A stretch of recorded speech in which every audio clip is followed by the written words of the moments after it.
Bebeğimizin cinsiyetini önceden belirlememiz veya fiziksel özelliklerini seçmemiz mümkün müdür? Mümkünse nasıl olabilir? Videomuzun konusu. Hoş geldiniz.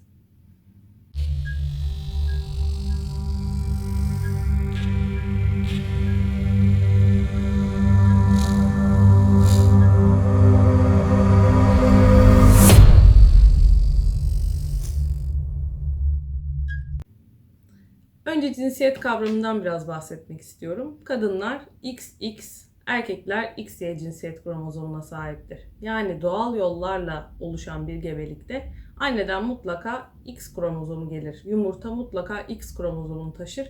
Yani bu ne demek oluyor? Cinsiyeti babadan gelen spermin taşıdığı cinsiyet kromozomu belirliyor. Eğer babadan X kromozomu gelirse kız bebek, Y kromozomu gelirse erkek bebek oluyor. Bu tamamen şans meselesi. Hiçbir şekilde herhangi bir ottur, işte bir karışımdır vesaire gibi bir şeyle erkek bebek şansını arttırmak ya da yediğiniz şeylerle arttırmak mümkün değildir. Tamamen şans ve %50-50 diyoruz. Ama bu cinsiyeti belirlemek bir şekilde mümkün. Nasıl? Tüp bebek yöntemleriyle. 3 tane ana yöntem var. Bir Erikson yöntemi. X kromozomuna sahip spermlerle Y kromozomuna sahip spermler aynı şekilde yüzmüyor. Bu yöntemde bunların yüzüş şekillerine göre ayrıştırılıyorlar ve X kromozomuna sahip olanlar ayrı bir yere, Y kromozomuna sahip olanlar ayrı bir yere toplanıyor. Eğer aile kız bebek isterse X kromozomuna sahip spermler anneye enjekte ediliyor. Eğer erkek bebek isterlerse Y kromozomuna sahip spermler enjekte ediliyor. Yalnız bu çok tasvip edilen bir yöntem değil çünkü doğruluğu %70 civarlarında. Bir yöntem daha var, mikrosort yöntemi. Flow stometri dediğimiz teknik ile yine spermlerin taşıdığı kromozomlara göre ayrışması yapılıyor. Bunun tabii ki yüzdesi çok daha yüksek Erikson'a göre kıyasladığımızda. Yine anneye hangi cinsiyet isteniyorsa ona göre sperm enjekte ediliyor.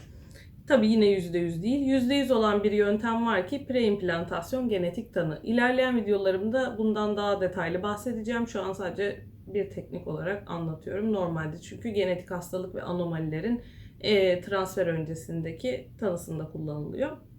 Preimplantasyon genetik tanıda da anneden yumurta toplanıyor. Babadan sperm toplanıyor. Bunlar laboratuvar ortamında dölleniyorlar. Elimizde atıyorum 4 tane embriyo var. Diyorlar ki biz buna analizini yaptık. Genetik analizini 3 tanesi kız, bir tanesi erkek. Hangisini istiyorsunuz? Ona göre seçilip o embriyo anneye transfer ediliyor. Lakin bu nerede yapılıyor? Türkiye'de yapılmıyor çünkü legal değil.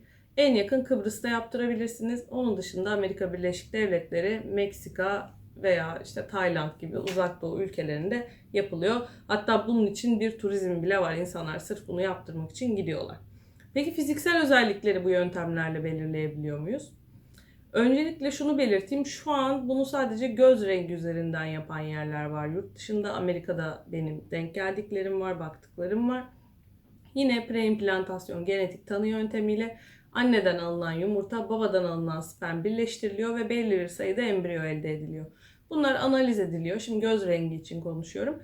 Bakılıyor. Bu 4 tane bebek var diyelim yine elimizde. İkisi kahverengi gözlü, ikisi mavi gözlü. Aileye diyorlar ki hangisini seçmek istersiniz? Ona göre transfer yapılıyor.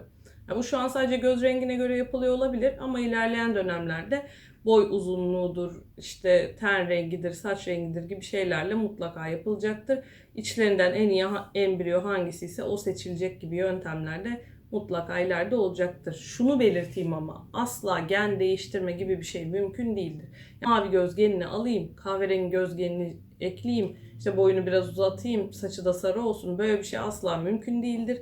Sonuçta sebze çorbası yapmıyoruz. Bebek var ortada. Anneden ve babadan gelen özellikler neyse onlara göre embriyo seçiliyor. Yani tüm aile mavi gözlü düşünün. Zaten çekinik gendir mavi göz. Tüm aile mavi gözlü, ben kahverengi gözlü bebek istiyorum diyemezsiniz. Yani taşımadığınız ya da sizde olmayan bir gen özelliğini ileride istemeniz mümkün olmayacak. Tabii teknoloji gelişir, bir sürü şey olur, orasını bilemem ama şu an için farz-ı misalde bile mümkün değildir. Ben şunu söylemek istiyorum sadece. Bebek olsun, sağlıklı olsun, cinsiyeti, fiziksel özelliği hiçbir şey önemli değildir diye düşünüyorum. Hızlı bir şekilde size anlatmaya çalıştım merak ettiklerinizi. Umarım videoyu beğenmişsinizdir. Beğendiyseniz kanalıma abone olmayı ve beğenmeyi unutmayın. İleriki videolar için video öneriniz varsa mutlaka yorumlara yazabilirsiniz. Her zaman cevap veririm. Kendinize çok iyi bakın. Görüşmek üzere.